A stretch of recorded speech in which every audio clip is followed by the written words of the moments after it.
اعوذ باللہ من الشیطان الرجیم بسم اللہ الرحمن الرحیم الحمد للہ رب العالمین وصلی اللہ علی سیدنا و نبینا محمد و آلہ الطیبین الطاہرین۔ ہماری بات فصل ہشتم کے اندر نفس الامر کے بارے میں تھی، جس کے بارے میں بعض مقدماتی مطالب جو محتوی فصل میں وارد ہونے سے پہلے ضروری تھے وہ آپ کی خدمت میں عرض کیے گئے۔ یہاں سے علامہ طباطبائی رحمۃ اللہ علیہ نفس الامر کی جہت وجود شناسی میں وارد ہوتے ہیں اور خارج میں موجود جو واقعیات و اشیاء ہیں ان واقعیات و اشیاء کی وجود شناسی اور ان کا کیفیت تحقق یا نحو تحقق نحو وجود کی جانب ہماری توجہ کو مبذول کرواتے ہیں۔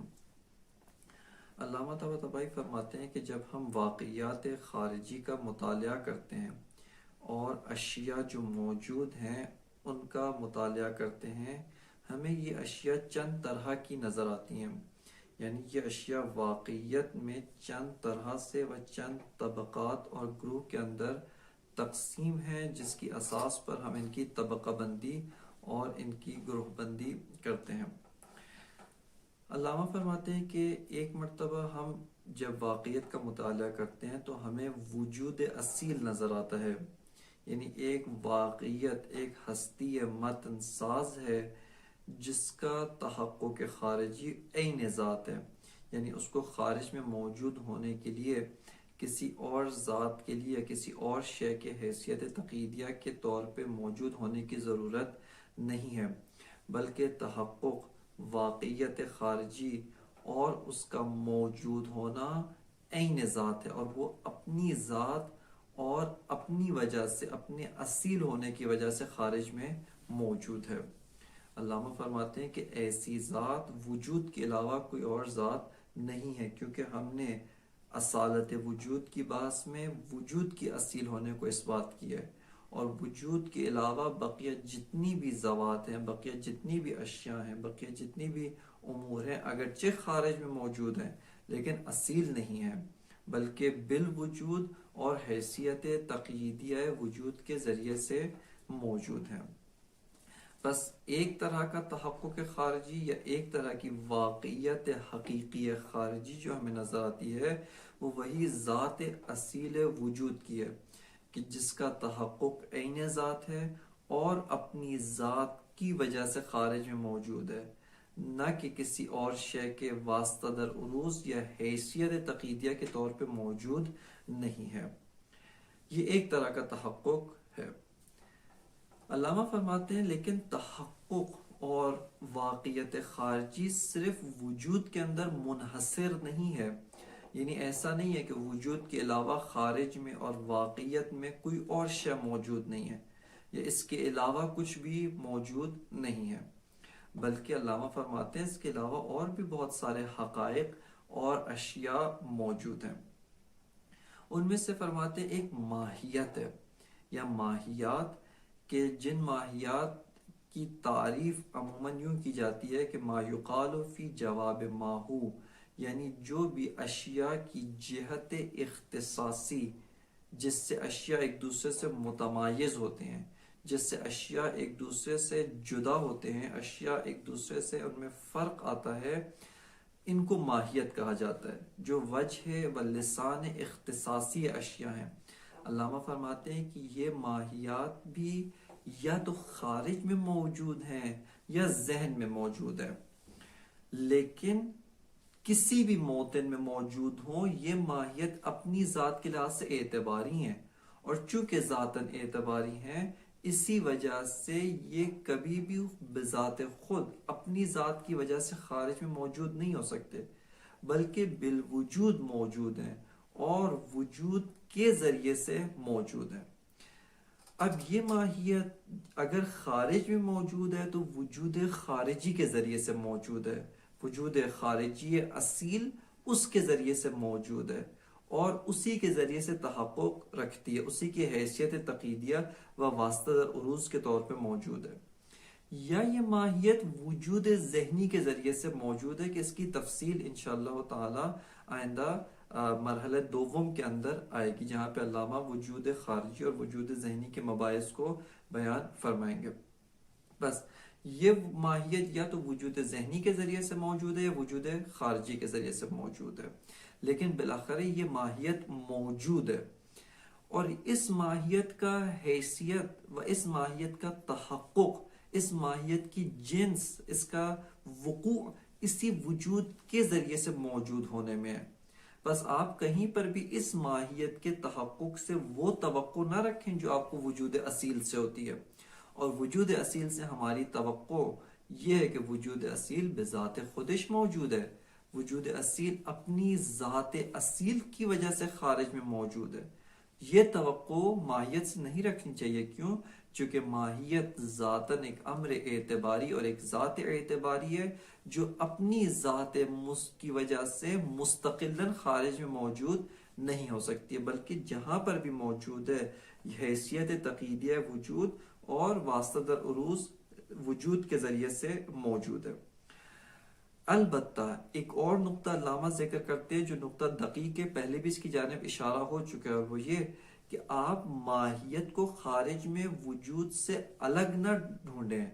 کیا مطلب اس معنی کا؟ یعنی وجود ایک جگہ رکھا ہے، ماہیت ایک جگہ رکھیے، اس طریقے سے منحاز اور جدا طور پہ ماہیت خارج میں نہیں ہے، بلکہ خارج میں ماہیت متحد با وجود ہے، اور اتحاد اتنا شدید ہے کہ کبھی بھی ماہیت کو وجود سے جدا نہیں کر سکتے۔ کیوں؟ کیونکہ جیسے ہی ماہیت کو وجود سے جدا کریں گے ماہیت معدوم ہو جائے گی، ماہیت موجود ہی نہیں رہے گی۔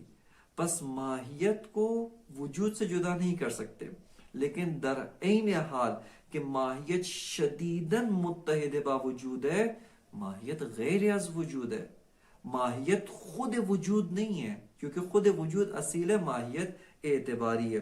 لہٰذا در حال ہی کہ ماہیت اتحاد شدید با وجود رکھتی ہے، لیکن اس کے باوجود ماہیت جدا از وجود ہے، اور اس ماہیت کا نفس الامر، اس ماہیت کی واقعیت، اس ماہیت کی وجود، یعنی وجود سے مراد تحقق، اس ماہیت کا وقوع، یہی اس کا تحقق خارجی بحیثیت تقییدیہ وجود ہونا ہے۔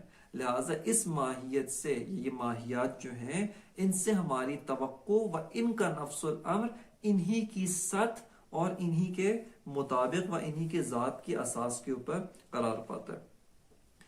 اس کے علاوہ خارج میں بعض اور اشیاء ہیں کہ جو اشیاء جن کو ہم معقولات ثانیہ فلسفی کہتے ہیں، یہ علامہ طباطبائی کی یہاں کی تعبیر کے مطابق مفاہیم اعتباری عقلی، کہ جن کو علامہ نے مرحلہ 11 یعنی 11ویں مرحلے کی فصل 9 اس کے اندر علامہ نے اس کی وضاحت کی ہے کہ جب مفاہیم اعتباری کہتے ہیں اس سے کیا مراد ہے، مفہوم یا حقیقی ہے یا اعتباری، اس کی مفصل وضاحت علامہ نے مرحلہ علم و عالم و معلوم اس کے فصل 9 کے اندر بیان فرمائی ہے، کہ اس کتاب کے مطابق صفحہ 186 کے اوپر اس مطلب کو علامہ نے ذکر کیا ہے۔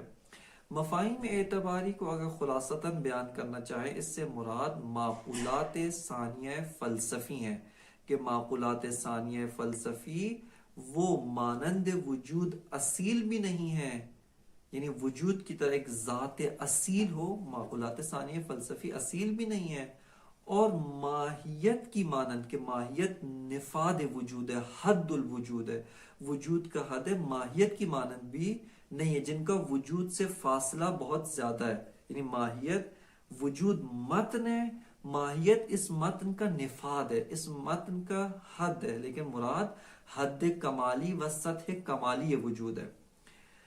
معقولات ثانیہ ان دونوں کے مابین ہے، اور ایک جہت سے دیکھیں معقولات ثانیہ فلسفی کا ارتباط ماہیت کے ارتباط کی نسبت شدید تر ہے، یعنی وجود کے ساتھ معقولات ثانیہ فلسفی شدید تر از ماہیات مرتبط ہے، چونکہ ماہیت نفاد وجود ہے، جبکہ معقولات ثانیہ فلسفی، جیسے پہلے بھی ایک دفعہ آپ کی خدمت میں اس کے بارے میں بات کی تھی، وہ کمالات وجود ہیں، جو کمالات مندمج در وجود ہیں، سطح وجود و واقعیت وجود کے بے تحاشا نزدیک ہیں، اگرچہ ایک مغایرت ظریف ہے، لیکن اس کے باوجود یہ سطح وجود کے بہت زیادہ نزدیک ہے، اس حد تک نزدیک ہے کہ گویا علامہ فرماتے ہیں یہ احساس ہوتا ہے کہ یہ عین وجود ہے، یہ خود وجود ہے. جیسے علیت گویا احساس ہوتا ہے عین وجود ہے، خود وجود ہے، یا وحدت عین وجود ہے. یا اس کے علاوہ دیگر جو معقولات ثانیہ فلسفی ہیں جیسے تشخص ہے، جیسے وجوب ہے اور وغیرہ، گویا یہ عین متن وجود ہے، یہ عین متن و واقعیت وجود ہے، اور اس کے علاوہ اس سے ہٹ کر کچھ بھی نہیں ہے. لیکن دقت فلسفی کے ساتھ اگر نگاہ کریں، عین وجود نہیں ہے، ایک انتہائی ظریف و انتہائی لطیف قسم کی مغایرت موجود ہے. علامہ فرماتے ہیں کہ چونکہ یہ معقولات ثانیہ یا مفاہیم اعتباری یہ واقعیت میں ان کی حیثیت عین حیثیت وجود ہے اور متن وجود کے بہت نزدیک ہیں، عقل ان مفاہیم کو انتزاع کرنے میں ایک مشکل کا دوچار ہوتی ہے، ایک اضطرار کا شکار ہوتی ہے، اور وہ اضطرار وجود شناسانہ ہے کہ چونکہ متن وجود کے انتہائی نزدیک ہے اور ذات وجود ذات اصیل ہے جو کبھی بھی ذہن میں منتقل نہیں ہوتی، اور یہ معقولات متن وجود کے نزدیک ہیں، انتہائی نزدیک، عقل کبھی بھی ان کی کن و ان کی گہرائی و حقیقت تک نہیں پہنچ سکتی. کیوں؟ چونکہ ان کی حقیقت ہی واقعیت خارجی کے بے تحاشا نزدیک ہے. ان کی حقیقت مانند ماہیت نہیں ہے کہ جو ماہیت اعتباری ہے، بعض اوقات وہی ماہیت جو خارج میں موجود ہے بے عینی ہی اپنے تمام ذاتیات لوازم ذات کے ساتھ ذہن میں موجود ہوتی ہے. یہ ماہیت کی ذات ہے کیونکہ اعتباری ہے. لیکن معقولات ثانیہ فلسفی ماہیت کی مانند اس طرح سے اعتباری نہیں ہے، بلکہ متن وجود کے انتہائی نزدیک اور متن وجود کے اندر مندمج ہے کہ گویا یہ احساس ہوتا ہے اور یہ گمان ہوتا ہے کہ عین وجود ہے. لہٰذا عقل ان مفاہیم کو واقعیت خارجی سے انتزاع کرنے میں ایک مشکل اور ایک دشواری کا شکار ہوتی ہے، اور وہ دشواری یہ کہ عقل ایک اضطرار، ایک دقت، ایک تأمل شدید کے بعد ان مفاہیم کو خارج سے اور واقعیت اور اپنے مصادیق سے انتزاع کرتی ہے، کہ خود یہ انتزاع کرنا بتاتا ہے کہ یہ مفاہیم، یہ واقعیات خارج میں موجود ہیں لیکن بالوجود موجود ہیں، عین وجود نہیں ہے، عین متن وجود نہیں ہے. بس یہ تیسری نوع کی واقعیت ہے جس کو خارج میں ہم نے پہچانا، جن کو خارج میں ہم نے شناسائی کی. علامہ فرماتے ہیں کہ یہ تین، ایک خود متن اصیل وجود، ایک واقعیت اعتباری ماہیت، واقعیت سے مراد یہ واقعی ہے، خارج میں موجود ہے، اور ایک معقولات ثانیہ فلسفی، کہ ان تینوں کو اگر لحاظ کریں یہ تینوں خارج میں موجود ہیں، یہ تینوں خارج میں تحقق رکھتے ہیں، ثبوت رکھتے ہیں، وقوع رکھتے ہیں. علامہ فرماتے ہیں ان تینوں کا اگر لحاظ کریں اس کو ثبوت عام کا نام دیتے ہیں، اور یہی ثبوت نفس الامری ہے، یہی ثبوت نفس الامری ہے، تحقق عام. اگرچہ اس تحقق عام میں بنیاد وجود اصیل کو حاصل ہے، اس تحقق عام کا منشا وجود اصیل. آپ اگر وجود اصیل کو ہٹائیں، وجود اصیل کو حذف کرے، ماہیات بھی معدوم ہو جائیں گی، معقولات ثانیہ فلسفی بھی خارج موجود نہیں رہیں گے. ان کا منشا وجود اصیل ہے لیکن تحقق منحصر در وجود اصیل نہیں ہے، بلکہ تحقق شامل ہے ماہیات کے تحقق کو بھی، اور تحقق شامل ہے معقولات ثانیہ فلسفی کے تحقق کو بھی شامل ہے. بس علامہ فرماتے ہیں کہ یہ جو تحقق ہے یہ تحقق عام، ثبوت عام و ثبوت نفس الامری ہے. اس کے بعد سے علامہ طباطبائی بحث کی جہت معرفت شناسی کی جانب متوجہ ہوتے ہیں. الفصل الثامن فی معنی نفس الامر، کہ 8ویں فصل مرحلہ اولا میں سے وہ معنی نفس الامر کے بارے میں ہے کہ نفس الامر کا کیا معنی ہے، نفس الامر کی کیا واقعیت اور کیا حقیقت ہے. علامہ فرماتے ہیں کہ قد ظہر مما تقدم، کہتے ہیں کہ فصل رابع یعنی مرحلہ اولا کی فصل رابع اصالت الوجود میں ہم نے یہ بیان کیا ان لحقیقت الوجود ثبوتا و تحققا بنفسه، حقیقت وجود اپنی ذات کی وجہ سے متحقق ہے، اپنی ذات کی وجہ سے ثبوت رکھتی ہے. بل الوجود عین الثبوت والتحقق. فرماتے ہیں آپ یہ گمان نہ کریں، وجود کچھ اور ہے، تحقق کچھ اور ہے. ثبوت ایک شے دیگر ہے، تحقق ایک شے دیگر ہے. وجود ایک شے دیگر ہے، ثبوت نہ. فرماتے ہیں وجود یعنی ثبوت، وجود یعنی تحقق، اور تحقق بذات خودش اپنی ذات کی وجہ سے تحقق ہے. وَأَنَّ لِلْمَاهِيَاتِ، اور ماہیات کے لیے کیا ہے؟ فرماتے ہیں کہ ماہیات کہتے کسے؟ وَهِيَ الَّتِي تُقَالُ فِي جَوَابِ مَا هُوَ، کہ ماہیات جس کی تعریف یہ کہ جو جواب ما ہو، یعنی ایک اشیاء کے بارے میں جب ما ہوا سے سوال کرتے ہیں تو جواب میں ماہیت قرار پاتی ہے. ما ہوا حاضل مثلا شجر یا حاضل حجر، یا مثال کے طور پہ حاضل انسان، ما ہوا کے جواب میں ماہیت واقع ہوتی ہے. فرماتے وَأَنَّ لِلْمَاهِيَاتِ وَهِيَ الَّتِي تُقَالُ فِي جَوَابِ مَا هُوَ وَتُوجَدُ تَارَةً بِوُجُودٍ خَارِجِيٍّ فَتَظْهَرُ آثَارُهَا وَتَارَةً بِوُجُودٍ ذِهْنِيٍّ فَلَا تَتَرَتَّبُ عَلَيْهَا الْآثَارُ ثُبُوتًا وَتَحَقُّقًا بِالْوُجُودِ. کہ یہاں پہ جو بریکٹ تھا وہ بند ہوتا ہے، جو قوسین ہیں وہ بند ہوتے ہیں.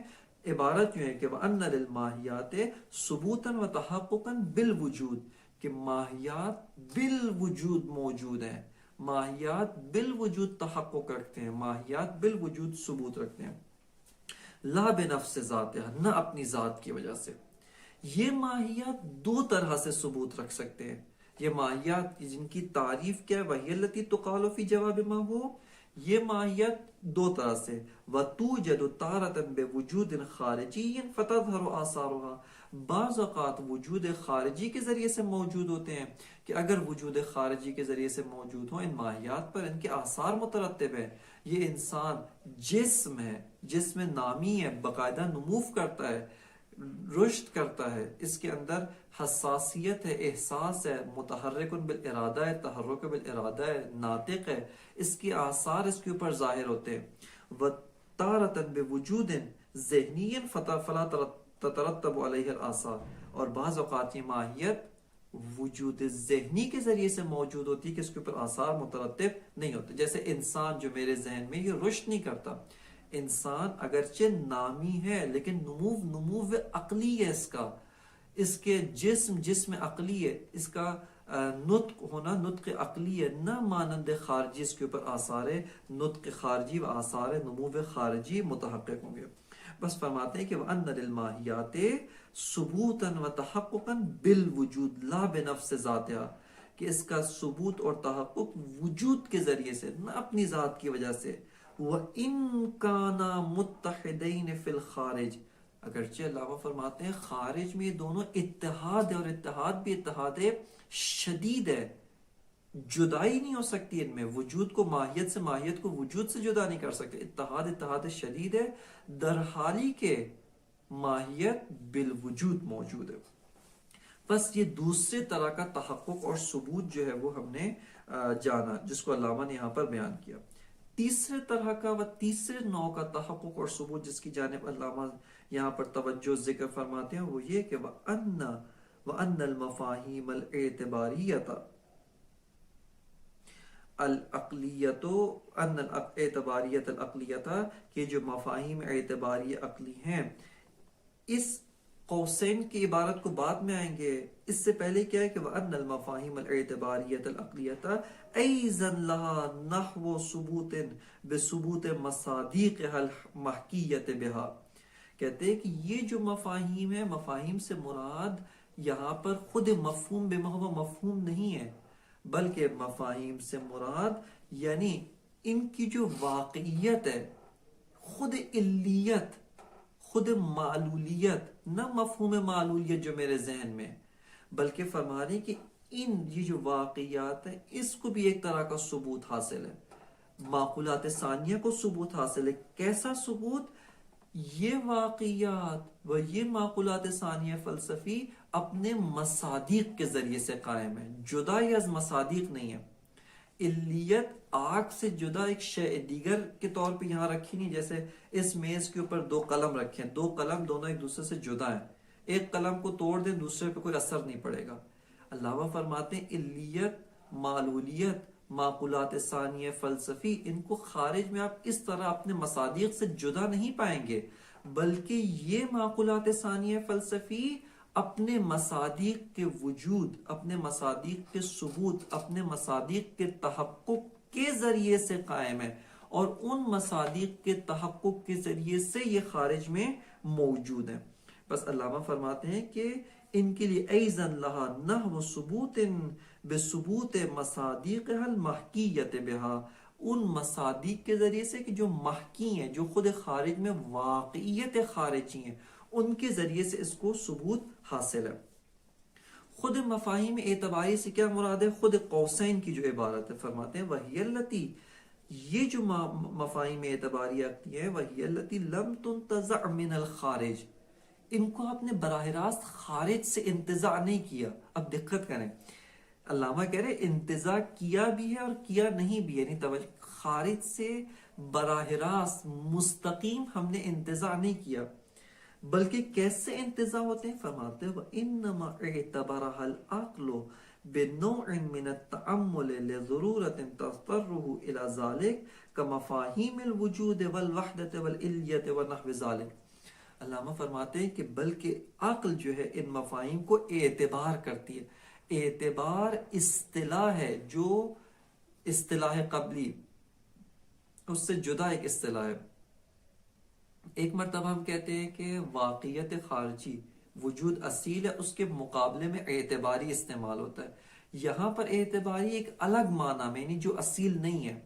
یہاں پر جو علامہ فرما رہے وَإِنَّمَا اعْتَبَرَهَا الْعَقْلُ، یہ اعتبار در مقابل مفہوم حقیقی ہے۔ مفہوم یا حقیقی ہوتا ہے یہ اعتباری، کہ یہ اعتباری سے مراد نہ خود ساختہ، نہ ذہن ساختہ، بلکہ اس کی وضاحت کے لیے اگر چاہتے ہیں تفصیل سے وضاحت مشاہدہ کرنا، مرحلہ علم و عالم و معلوم جو 11واں مرحلہ ہے، اس 11ویں مرحلے کی 9ویں فصل کے اندر علامہ طباطبائی نے صفحہ 186 کے اوپر اس مطلب کو ذکر کیا ہے۔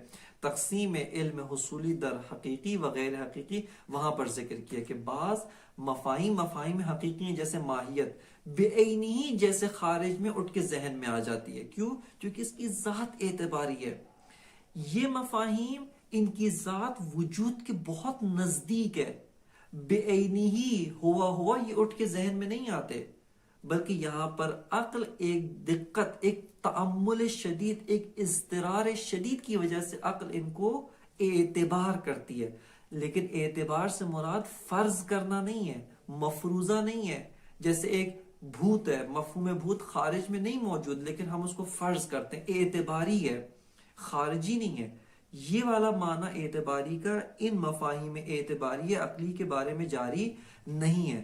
مفاہیم اعتباری عقلی واقعی ہیں، خارجی ہیں، لیکن چونکہ متن وجود کے اتنے نزدیک ہیں کہ گویا ان کے بارے میں گمان ہوتا ہے کہ خود وجود ہیں، عین وجود ہیں، لہٰذا عقل آتی ہے، عقل خارج میں جب علیت کو پاتی ہے، ایک دقت، ایک اضطرار کے ساتھ عقل ان مفاہیم کو خارج کے ساتھ انتزاع کرتی ہے۔ لہٰذا اس تعبیر کا درست معنی یہی ہے کہ وَإِنَّ، فرماتے ہیں وَإِنَّمَا اعْتَبَرَهَا الْعَقْلُ بِنَوْعٍ مِّنَ التَّأَمُّلِ، ایک دقت، ایک تأمل کی وجہ سے، لِضَرُورَةٍ تَضْطَرُّهُ إِلَى ذَلِكَ، ایک ضرورت، ایک اضطرار کی وجہ سے ہوتا ہے۔ جیسے مثال کا مفاہیم الوجود والوحدت والعلیت ونحو ذلك، خود مفہوم وجود بے عینی ہی جس طرح سے اس کی حقیقت خارجی ہے، چونکہ اس کی حقیقت خارجی و ذات خارجی ہی عین خارجیت ہے، بس بے عینی ہی وہ ذہن میں وارد نہیں ہو سکتا۔ یہاں پر عقل ایک کردار ادا کرتی ہے جس کے ذریعے سے مفہوم وجود کو انتزاع کرتی ہے۔ بس علامہ فرماتے ہیں کہ وَأَنَّ الْمَفَاهِيمَ الْاعْتِبَارِيَّةَ الْعَقْلِيَّةَ أَيْضًا لَهَا نَحْوُ ثُبُوتٍ بِثُبُوتِ مَصَادِقِهَا الْمَحْكِيَّةِ بِهَا وَإِنْ لَمْ تَكُنْ هَذِهِ الْمَفَاهِيمُ مَأْخُوذَةً فِي مَصَادِقِهَا أَخْذَ الْمَاهِيَّةِ فِي أَفْرَادِهَا وَفِي حُدُودِ مَصَادِقِهَا۔ علامہ فرماتے ہیں اگرچہ جو مفاہیم عقلی اعتباری ہیں یہ اپنے مصادیق کی حدود میں، اس کی حد سے مراد وہ حد منطقی مراد ہے، ان کی حدود اور ان کی تعریف میں اس طرح سے شامل نہیں جس طرح سے ماہیت اپنے مصادیق کی حد کے اندر شامل ہوتی ہے۔ جیسے مصادیق انسان ہے، زید خارجی، یہ زید خارجی، اس کی حد کے اندر انسان ہونا شامل ہے. اس کی حد میں جسم نام قابل للابعاد الثلاثہ، نام حساس متحرک بالارادہ و ناطق، یہ سب اس کی تعریف میں شامل. علامہ فرماتے ہیں اس طریقے سے یہ مفاہیم اعتباری عقلی اپنے مصادیق کی تعریف اور ان کی حدود میں شامل نہیں. اور یہی فرق ہے معقولات ثانیہ فلسفی کا ماہیات کے ساتھ. وَهَذَا الثُّبُوتُ الْعَامُ، بس ہم نے 3 طبقات کا ثبوت جو ہے وہ تشکیل دیا. سب سے بنیادی و منشأ تمام ثبوت وجود اصیل ہے. اس وجود اصیل کے پائے کے اوپر، اس وجود اصیل کی بنیاد کے اوپر ماہیات موجود ہیں، متحقق ہیں، واقعیت خارجی ہیں، معقولات ثانیہ فلسفی. یہ 3 طبقات کا ثبوت علامہ فرماتے ہیں وَهَذَا الثُّبُوتُ الْعَامُ الشامل لثبوت الوجود والماہیت والمفاہیم الاعتباریت العقلیت هو المسمى بالنفس الامر. فرماتے ہیں کہ یہ ثبوت عام کہ جو 3 طبقات کو شامل ہے، تینوں کو شامل ہے، وجود اصیل، ماہیت اعتباری اور مفاہیم اعتباری، مفاہیم عقلیہ، معقولات ثانیہ فلسفی، اس ثبوت عام کو نفس الامر کہتے ہیں. هو المسمى بنفس الامر التي يعتبر صدق القضايا بمطابقتها فيقال ان كذا كذا في نفس الامر. اب دیکھیں یہاں پہ علامہ واقعیت خارجی میں بحث تھی، واقعیت خارجی میں گفتگو کرتے کرتے ایک انتہائی لطافت، ایک انتہائی ظرافت، کسی تذکر دیے بغیر جہت معرفت شناسانہ یہ نفس الامر میں وارد ہوتے ہیں. علامہ فرماتے ہیں کہ یہ جو ہم نے واقعیت خارجی، ثبوت عام، تحقق خارجی عام جو تشکیل دیا ہے، یہ نفس الامر ہے. لیکن نفس الامر از جہت وجود شناسانہ، کہ اسی نفس الامر از جہت وجود شناسانہ کے ساتھ جب قضایا مطابقت اختیار کرتے ہیں، ان قضایا کو قضایا صادقہ کہا جاتا ہے. بس آپ نے مشاہدہ کیا کہ علامہ نے کس طرح سے انتہائی باریکی و ظرافت کے ساتھ جہت وجود شناسانہ و جہت ہستی شناسانہ یہ نفس الامر سے جہت معرفت شناسانہ یہ نفس الامر کے اندر وارد ہوتے ہیں. بس علامہ فرماتے ہیں وَهَذَا الثُّبُوتُ الْعَامُ، یہ ثبوت عام واقعی خارجی الشامل لثبوت الوجود والماہیت والمفاہیم الاعتباریت العقلیہ، یہ ثبوت عام کیا ہے؟ هو المسمى بالنفس الامر، اس کو نفس الامر کہا جاتا ہے. اس نفس الامر وجود شناسانہ کا ایک اور جنبہ کیا ہے؟ اس کا نفس الامر کا ایک اور پہلو کیا ہے؟ التی یعتبر صدق القضایا بمطابقتها، جس کے ساتھ مطابقت رکھنے کی اساس پر قضایا صادق ہوتے ہیں. اس کی اساس کے اوپر قضایا کا صدق اور کذب جو ہے وہ معلوم ہوتا ہے. فیقال ان قضا قضا فی نفس الامر، یعنی نفس الامر میں یوں ہے، نفس الامر کے ساتھ یہ قضیہ یا قضایا یوں واقعیت و مطابقت رکھتے ہیں. توضیح و ذالک، یہ جو توضیح و ذالک ہے، یہ توضیح و ذالک یہ جہت و جنبہ و جو وجہ ہے معرفت شناسانہ یہ نفس الامر ہے، اس کے بارے میں علامہ طباطبائی وارد ہوتے ہیں. پس توضیح و ذالک سے مراد ہماری واضح ہے، اور وہ یہ کہ جنبہ و جہت معرفت شناسانہ یہ نفس الامر میں علامہ طباطبائی وارد ہوتے ہیں. جہت معرفت شناسانہ میں وارد ہونے کے لیے علامہ پہلے قضایا کو ایک تقسیم بندی کرتے ہیں. فرماتے ہیں کہ قضایا کے موضوع کے لحاظ سے، چونکہ ہر قضیہ موضوع اور محمول کے اوپر مشتمل ہوتا ہے، اور موضوع کے لحاظ سے ہم قضایا کو چند گروہ میں یا چند اقسام میں جو ہے وہ تقسیم کر سکتے ہیں. فرماتے ہیں کہ بعض قضایا ایسے ہیں کہ جن کا موضوع خارجی ہے، اور بعض قضایا ایسے ہیں جن کا موضوع عقلی محض، ذہنی محض، ایسا خارج میں موضوع کسی جہت سے موجود نہیں ہے. وہ قضایا کہ جو خارجی ہیں، حتمی طور پہ ان کا حکم بھی کیا ہوگا؟ خارجی ہوگا. یعنی جو محمول ہے وہ محمول بھی خارجی ہوگا. کیوں؟ چونکہ محمول ذہنی اور خارجی ہونے میں تابع موضوع ہے. اگر موضوع ذہنی ہے تو حکم بھی ذہنی ہوگا، اگر موضوع خارجی ہے پس حکم بھی حتمی طور پہ خارجی ہے. لہٰذا فرماتے ہیں کہ قضایا میں سے بعض ایسے قضایا ہیں کہ جن کا موضوع کیا ہے، موضوع خارجی ہے، اور حکم بھی ان کا کیا ہے، حکم خارجی ہوتا ہے۔ اس کے بعد فرماتے ہیں کہ بعض قضایا ایسے ہیں کہ جن کا موضوع ذہنی ہے۔ یہ موضوع ذہنی، اس سے مراد کے ذہنی محض ہے۔ جیسے مثال کے طور پہ آپ کہتے ہیں کہ الکلیو اما جنسن یا اما ذاتی او عرضی، کلی یا ذاتی ہوتا ہے یا عرضی ہوتا ہے، غیر ذاتی ہوتا ہے۔ بس یہاں پر کلی یعنی جو ذہن میں مفہوم کلیہ یا کلی ذاتی ہے یا کلی عرضی ہے، بس یہ جو حکم ہے، حکم تابع موضوع ہے، موضوع ذہنی ہے، حکم بھی ذہنی ہے۔ یا فرماتے ہیں کہ نا ایک ایسی ذات ہے جیسے ماہیت بعض اوقات وجود خارجی سے موجود ہے، بعض اوقات وجود ذہنی سے، یعنی یہ ذات ذہنی محض نہیں ہے، خارجی بھی ہو سکتی ہے، لیکن ابھی اس ذات ماہوی کے اوپر اس کو ذہن ملا کر ایک حکم ذہنی اس کے اوپر حمل کیا جاتا ہے۔ مثال کے طور پہ ہم کہتے ہیں الانسان نوع، الانسان کلیون، الانسان فلان، یا الحیوان جنس۔ مثال کے طور پہ آپ کہتے ہیں کہ الناطق فصل۔ یہ سارے کے سارے جو ماہیات ہیں یہ ذہنی محض مانند کلیت، مانند جنسیت نہیں ہے کہ جنسیت کسی بھی جہت سے خارج میں موجود نہیں ہو سکتی، لیکن انسان بعض اوقات ذہنی ہے، بعض اوقات خارجی ہے۔ لہٰذا اس کو علامہ تعبیر کرتے ہیں کہ یہ جو موضوع ہے موضوع خارجی ہے۔ خارجی کا کیا معنی ہے؟ یعنی خارج میں موجود ہو سکتا ہے، لیکن اس کا جو حکم ہے وہ حکم ذہنی ہے۔ بس توجہ کریں، دقت کریں، علامہ یہ نہیں کہہ رہے کہ انسان خارجی کو ہم کلی کہہ رہے ہیں، اصلا محال ہے۔ علامہ فرما رہے ہیں کہ یہ جو موضوع ہے موضوع ذہنی ہے، درست ہے۔ یہ جو موضوع ذہنی ہے دو طرح کا، یا ذہنی محض ہے کہ کسی بھی جہت سے خارجی نہیں ہو سکتا، اس کو فرماتے ہیں کہ موضوع بھی ذہنی ہے، محمول بھی ذہنی ہے، حکم بھی ذہنی ہے، اور نسبت بھی ذہن میں۔ یا موضوع اس کے علاوہ ہے، موضوع ایسا ہے کہ ابھی ذہن میں ہے لیکن خارج میں موجود ہو سکتا ہے، مانند ماہیات، لیکن ابھی اس موضوع کو لحاظ ذہن کے ساتھ لحاظ کر کے اور اعتبار کر کے اس معمول کو اس کے اوپر حمل کرتے ہیں۔ جیسے کہا جاتا ہے الانسانو کلیون، الانسانو نوعن۔ بس علامہ طباطبائی فرماتے ہیں کہ یہ جو قضایا کی جتنی اقسام ہیں، ان ساری اقسام کا جو نفس الامر ہے وہی ان کا محکی ہے۔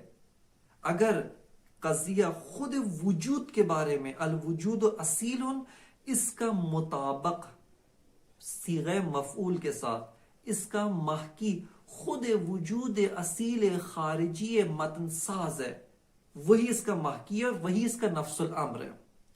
اگر قضیہ ماہیت کے بارے میں اور حکم خارجی ہے، الانسان ذاہق فی الخارج، فرماتے ہیں کہ اس کا محکی، اس کا نفس الامر وہی انسان، وہی ماہیت انسان جو اعتباری ہے، وجود کے ذریعے سے موجود ہے لیکن ثبوت عام میں شامل ہے، ثبوت عام اس کو بھی شامل ہے۔ علامہ فرماتے ہیں کہ یہ اس کے ذریعے سے اس کا نفس الامر متحقق ہے، اور اس قضیے کا صدق اور کذب ہمیں اس نفس الامر کے ساتھ مقایسہ کر کے دیکھنا چاہیے۔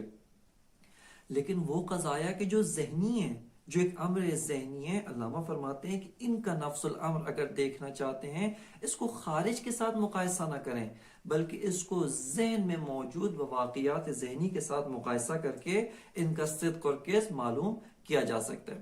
لہٰذا اگر آپ یہ قضیہ تشکیل دیں کہ یہ جو میرے ذہن میں مفہوم زید ہے، زید کلیون، مفہوم زید کلیون، یہ قضیہ کاذب ہے۔ کیوں؟ چونکہ مطابق با نفس الامر نہیں ہے۔ مفہوم زید ایک مفہوم جزئی ہے، نہ مفہوم کلی، اور یہ قضیہ ذہن کے ساتھ مطابقت نہیں رکھتا، اپنے نفس الامر کے ساتھ مطابقت نہیں رکھتا، لہٰذا یہ قضیہ کاذب ہے نہ کہ صادق ہے۔ بس فرماتے ہیں توضیح ذالک، یہ جو مطابقت قضایا با نفس الامر جہت معرفت شناسانہ یہ نفس الامر، اس کی وضاحت یہ ہے ان من القضایا ما موضوعها خارجی بحکم خارجی، فرماتے ہیں قضایا میں سے بعض، یعنی من القضایا من تبعیضیہ بعض کے لیے، کیونکہ اس کے بعد آتا ہے ان من القضایا ما موضوعہ خارجیون و منہا ما موضوعہ ذہنیون، 2 سطر کے بعد علامہ فرماتے ہیں بعض وہ جن کا موضوع ذہنی ہے. بس فرماتے ہیں ان من القضایا، قضایا میں سے بعض وہ ہیں جن کا موضوع خارجی ہے، حقیقت خارجی ہے، لیکن اور حکم بھی کیا ہے، بے حکم خارجی ہے، محمول بھی خارجی ہے، موضوع بھی ناظر بے خارج ہے، محمول بھی ناظر بے خارج ہے. کہ قولنا الواجب تعالی موجود، واجب الوجود موجود ہے، واجب الوجود خارج میں موجود ہے، نہ ایک امر ذہنی ہے. وقولنا خرج من فی البلد، یعنی جو بھی شہر میں لوگ تھے وہ سب کے سب شہر سے خارج ہو گئے، یہ واقعیت خارجی ہے. اس کا موضوع من فی البلد وہ بھی خارج میں ہے، اور حکم یعنی حکم خروج خرجہ یہ بھی خارج میں موجود ہے. وقولنا الانسان ضاحک بالقوت، فرماتے انسان ضاحک بالقوہ. اب توجہ کریں یہاں پر، ایک مرتبہ علامہ فرمائیں گے انسان ضاحک بالقوہ، اس کو علامہ نے فرمایا موضوعہ خارجی، اور اس کا موضوع خارج میں ہے، انسان خارجی ضاحک ہے، انسان خارجی کے اوپر حکم زح کے خارجی لاگو ہوتا ہے. اور ایک مرتبہ علامہ انسان کی مثال 2 سطر نیچے دیں گے، وہ ہے الانسان نوع، چونکہ ماہیت انسان مرسل ہے، بعض اوقات ذہنی بھی ہو سکتی ہے، بعض اوقات خارجی بھی ہو سکتی ہے. جب خارج میں ہے تو اس کا حکم، یہ ماہیت، یہ موضوع خارج میں ہے اور حکم بھی خارج میں ہے. بس فرماتے ہیں وقولنا الانسان ضاحک بالقوہ، فرماتے ہیں وصدق الحکم فیہا بمطابقتہ للوجود العینی، فرماتے ہیں کہ یہ جو قضایا ہے جن کا موضوع خارج ہے، جن کا موضوع عین ہے نہ کہ ذہن ہے، ان کا صدق مطابقت موضوع و مطابقت حکم با وجود خارجی ہے. وجود اصیل مراد نہیں ہے، وہ ثبوت عام. فرماتے ہیں وصدق الحکم فیہا، کہ ان قضایا میں حکم کا صادق ہونا، ان قضایا کا صادق ہونا، یہ مطابقت ہی یعنی اس حکم کا مطابق ہونا للوجود العینی، واقعیت عینی کے ساتھ، وہ جو ثبوت عام خارجی اس کے ساتھ مطابقت رکھتا ہو، یہ قضایا صادق ہے. اس کے بعد فرماتے ہیں وَمِنْهَا، انہی قضایا میں سے بعض وہ ہیں ما موضوعها ذہنی بحکم ذہنی او خارجی ماخوذ بحکم ذہنی. خارجیوں سے مراد جو ہے واضح کیا آپ کے سامنے، خارجی نہ خارج میں ہے لیکن حکم ذہنی، یہ ممکن نہیں ہے. جس موطن میں حکم ہے اسی موطن میں موضوع کو ہونا چاہیے، جس موطن میں وصف ہے اسی موطن میں موصوف کو ہونا چاہیے. بلکہ خارجی سے کیا مراد ہے، یعنی وہ موضوع کی جو ذہنی محض نہیں ہے بلکہ خارج میں موجود ہو سکتا ہے. فرماتے ہیں کہ بعض قضایا وہ ہیں جن کا موضوع ذہنی ہے، یعنی ذہنی محض ہے، بحکم ذہنی، اور حکم و محمول بھی ذہنی ہے. اور خارجی، یا موضوع خارجی ہے لیکن ماخوذ بحکم ذہنی ہے. مثال، پہلی مثال اس کے لیے کہ موضوع ذہنی ہے، حکم بھی ذہنی. کقولنا الکلی اما ذاتی او عرضی، کلی مفہوم کلی یا ذاتی ہے یا عرضی. مثلا خارج میں کلی نہیں ہے، خارج میں ذاتی نہیں ہے، خارج میں عرضی نہیں ہے، یہ حکم بھی ذہنی ہے، موضوع بھی ذہنی ہے. دوسری مثال خارجی ماخوذ بحکم ذہنی، یعنی موضوع خارج میں موجود ہو سکتا ہے لیکن اسی موضوع کا ذہنی، یہ ماہیت انسان جو خارج میں ہے اسی کو ذہنی کر کے ہم حکم اس کے اوپر، حکم ذہنی جو ہے اس کے اوپر حمل کرتے ہیں. فرماتے ہیں کہ جیسے مثال کہ الانسان نوع، انسان نوع ہے، کہ نوعیت خارج میں موجود نہیں ہے بلکہ ذہن میں موجود ہے. فرماتے ہیں وصدق الحکم فیہا، اس طرح کے قضایا جن کا موضوع ذہنی ہے، بمطابقت ہی للذہن، مطابقت حکم رکھتا ہو کس کے ساتھ، ذہن کے ساتھ. یہاں پر ان قضایا کو صادق کہا جائے گا، یہاں پر ان قضایا کے اوپر حکم صدق جو ہے وہ عارض ہوگا. پس فرماتے ہیں کہ فثبوت النفس الامری، پس فرماتے ہیں نتیجہ کیا لیا آپ نے، فرماتے ہیں ہم نے شروع کیا تھا وجود اصیل سے، وجود اصیل ہے اس کا تحقق اپنی ذات کے ساتھ. ماہیت بالوجود موجود ہے، معقولات ثانیہ فلسفی بالوجود موجود ہے۔ فرماتے ہیں کہ یہ ثبوت عام خارجی، حتیٰ نفس الامر اس سے بھی زیادہ وسیع تر ہے، وہ ثبوت ذہنی کو بھی شامل ہے اور مطابق ذہنی، محکی ذہنی کو بھی شامل ہے۔ بس فرماتے ہیں کہ فثبوت النفس الامری اعم مطلقا من کل من الثبوت الذہنی والخارجی۔ بس فرماتے ہیں کہ یہ جو ثبوت نفس الامری، یہ اصطلاح نفس الامر اعم من الذہن و خارج ہے، چاہے اس کا محکی ذہن میں موجود ہو، ذہن میں موجود ہے، بس اس کا مطابق بھی ذہن میں، اور اگر وہ قضیہ اس ذہن کے ساتھ مطابقت رکھتا ہے صادق ہے، اور اگر اس کا محکی خارج میں موجود ہے اور وہ قضیہ اس کے ساتھ مطابقت رکھتا ہے، یہ قضیہ صادقہ ہے۔ بس فرماتے ہیں فثبوت النفس الامری عام و مطلقا من کل من الثبوت الذہنی والخارجی۔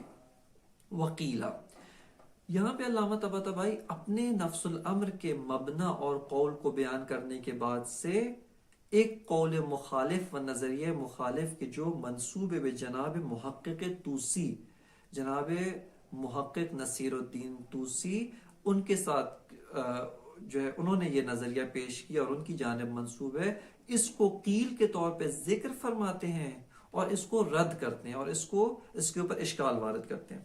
یہ نظریہ جناب محقق طوسی نے وہ کشف المراد فی شرح تجرید الاعتقاد، یعنی شرح تجرید الاعتقاد جناب ملا نصیر الدین طوسی کی اپنی کتاب ہے، کتاب کلامی ہے، جس کے اندر انہوں نے مباحث فلسفی کو بھی ذکر کیا، یعنی کلام فلسفی ہے، فلسفے کی بنیاد پر انہوں نے مباحث کلامی کو پیش کیا ہے۔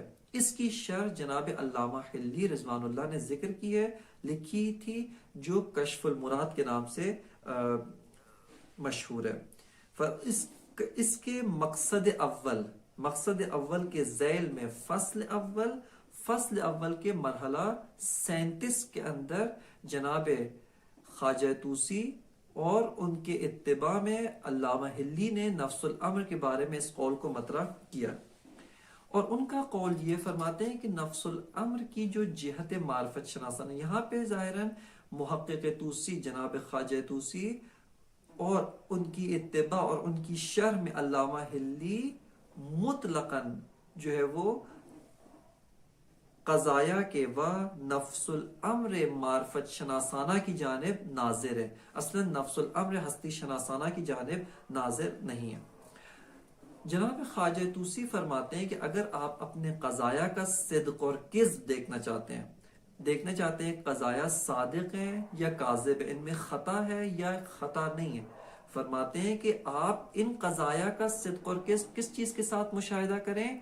عقل اول، عقول و مفارقات کے جو علم حصولی رکھتے ہیں اور ان کے جو قضایا ہیں ان میں اصلاً صدق اور کذب جو ہے وہ مطرح نہیں ہے، ان میں کذب کا احتمال نہیں ہے، ان میں احتمال خطا بھی موجود نہیں ہے، احتمال کذب بھی موجود نہیں ہے۔ بس آپ اپنے قضایا کو اس نفس الامر کے ساتھ جو صور و معقولات در عقل اول ہیں ان کے ساتھ مقایسہ کریں، ان کے ساتھ تطابق دیں، ان کے ساتھ مطابقت کو دیکھیں، اور اگر یہ قضایا ان کے ساتھ مطابقت پیدا کرتے ہیں، مطابقت رکھتے ہیں، آپ کے قضایا صادق ہیں۔ اور اگر قضایا عقول و مفارقات میں موجود علم حصولی، عقل فعال کے علم حصولی کے ساتھ مطابقت نہیں رکھتے، تو اس کا مطلب ہے کہ آپ کا قضیہ خطا ہے، کاذب ہے، اس کے ساتھ مطابقت نہیں رکھتا۔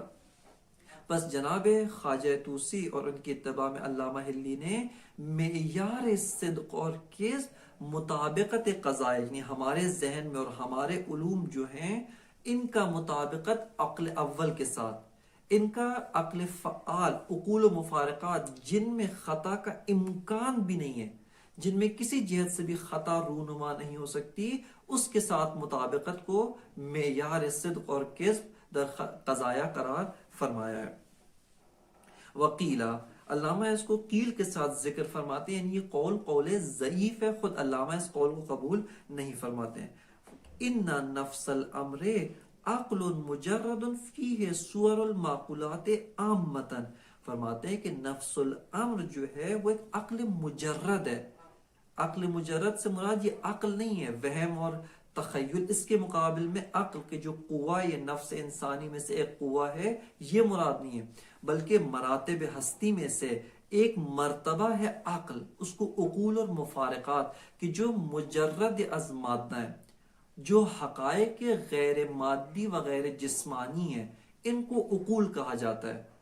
اللہ جناب خواجہ طوسی فرماتے ہیں کہ ان عقول میں جو صور ہیں، صور سے مراد مفاہیم ہے، ان میں جو علم حصولی ہے، ان میں جو قضایا ہیں، ان قضایا کے ساتھ آپ اپنے قضیے کو مطابقت دیں۔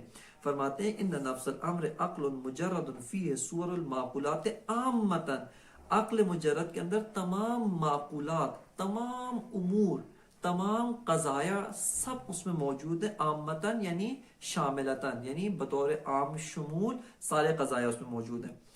والتصدیقات الصادقۃ فی القضایا الذہنیۃ والخارجیۃ تطابق ما عنده من الصور المعقولۃ۔ فرماتے ہیں تصدیقات صادقہ یعنی وہ قضایا جو صادقہ ہیں۔ کون سے قضایا ہیں؟ چاہے ذہنی ہو یعنی ہمارے ذہنی قضایا، یا خارجی یعنی چاہے قضایا ناظر بذہن ہے، ناظر بخارج۔ یہ کون سے قضایا ہیں؟ فرماتے ہیں تطابق ما عنده من الصور المعقولۃ، جو عقل اول، عقل مجرد میں جو صور ہیں، عقل مجرد میں جو قضایا ہیں، جو معقولات ہیں، اس کے ساتھ مطابقت رکھتے ہیں، یہ قضایا صادقہ ہیں۔ بس فرماتے ہیں والتصدیقات الصادقۃ فی القضایا الذہنیۃ والخارجیۃ تطابق ما عنده من الصور المعقولۃ، یہ وہ ہیں کہ جو مطابقت بس صور معقولہ رکھتے ہیں اور اس کے ساتھ مطابقت اختیار کرتے ہیں۔ علامہ طباطبائی رحمۃ اللہ علیہ اس قول کے اوپر جو اشکال وارد کرتے ہیں، اور وہ یہ فرماتے ہیں خوب درست ہے، ہم اپنے قضایا کا صدق اور کذب عقل اول کے ساتھ مقایسہ کرتے ہیں، اور عقل اول میں جو قضایا موجود ہیں دیکھتے ہیں کہ آیا یہ میرا جو قضیہ ہے اس کے ساتھ مطابقت رکھتا ہے تو صادق ہے، اگر مطابقت نہیں رکھتا تو کاذب ہے۔ علامہ فرماتے ہیں ہم نقل کلام کرتے ہیں اور پوچھتے ہیں خوب عقل اول میں جو قضایا ہیں، عقل اول میں جو حقائق ہیں، صور ہیں، یہ کس کے ساتھ مطابقت رکھتے ہیں؟ چونکہ عقل اول میں آپ نے کہا وہاں پر بھی قضایا موجود ہے، عقل اول میں جو قضایا ہیں ان کا بھی کوئی محکی ہے، چونکہ قضیہ ہمیشہ حاکی ہوتا ہے، ان کا محکی ہے۔ خوب یہ جو عقل اول میں قضایا ہیں، آپ کو کیسے معلوم کہ عقل اول کے قضایا صادق ہیں یعنی صادق؟ خوب عقل اول کے قضایا کا صدق معلوم کرنے کے لیے دوبارہ آپ کو دیکھنا پڑے گا کہ یہ عقل اول کا جو قضیہ ہے یہ اپنے محکی و مطابق خارجی کے ساتھ مطابقت رکھتا ہے یا مطابقت نہیں رکھتا۔ بس دوبارہ عقل اول کے قضایا کو آپ کو مقایسہ کرنا پڑے گا نفس الامر کے ساتھ جو ہم نے بیان کی ہے، اور وہ محکی ہے، وہ ان کا مطابق خارجی ہے۔ اس مطابق خارجی کے ساتھ اگر یہ قضایا تطابق رکھتے ہیں، اگر اس کے ساتھ یہ قضایا مطابقت اور اس کے مطابق ہیں، اس صورت میں فرماتے ہیں یہ عقل اول کے قضایا کا صدق اس وقت معلوم ہوگا۔ بس دوبارہ بات پلٹ کے دوبارہ آ جائے گی اس نفس الامر کی جانب جو ہم نے بیان کی ہے۔ لہٰذا ہم شروع سے ہی کہتے ہیں کہ نفس الامر قضایا جو ہمارے بھی قضایا ان کا نفس الامر عقل اول کو قرار نہ دیں، بلکہ ان قضایا کا نفس الامر ان کا محکی ہے، ان قضایا کا نفس الامر وہ واقعیت خارجی ہے جس سے یہ قضایا حکایت کرتے ہیں، اور ان کا جو محکی ہے وہی ان کا نفس الامر ہے۔